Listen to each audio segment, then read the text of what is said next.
আমি বিশ্ব ঘুরে ঘুরে আপনাদের জন্য কাঁদতেছি। আমার দিলের খবর আল্লাহ জানে আপনাদেরকে আমি কত ভালোবাসি। আমার আল্লাহর দিকে সাই সাই কান্দি, আল্লাহ এত সুন্দর হিন্দু ভাইদের এত সুন্দর চেহারা, কেমনে তুমি তা করে জ্বালাইবা? তোমার বুঝি মায়া লাগে না?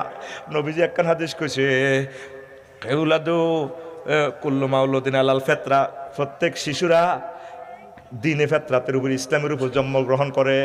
এ না বাহু ইউ হাউয়ে দানিহি আউ ইউর মাদ্রাসানিহি আউ ইউ নাসরানিহি, তার আব্বা আম্মা তার ইউদিনা সারা বানায়, তার আব্বা আম্মা তার মূর্তি পূজক বানায়।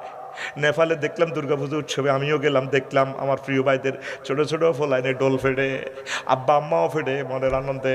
আমি কাঁদলাম গাড়ি থেকে নামি, আমার ড্রাইভারও হুজুর কান্দেন কেন? কইলাম বাইরে ভাই, ও কলিজার ভাই, জাহান নামে কি অবস্থা হইব? আব্বা আম্মাও জাহান নামে, সোনামণিরাও জাহান নামে। আব্বা আম্মা আফসুস করবো, আল্লাহ ও নিজের ছেলে মেয়েরে নিজের হাতে ধরি জাহান নামে ফালাইলাম। ও আল্লাহ, তাগল্লায় চাকরি বাকরি করছি, রাজনীতি করছি, তাগল্লায় লাকসামের দোকান দাকান করি, কত কিছু এস্টাবলিশ করছি। আল্লাহ বুঝি ন আবার দুনিয়াতে প্রেরণ করো। আমার আল্লাহ কইব না বান্দা আর সুযোগ নেই দুনিয়ার বিষয় একবার। কয়বার?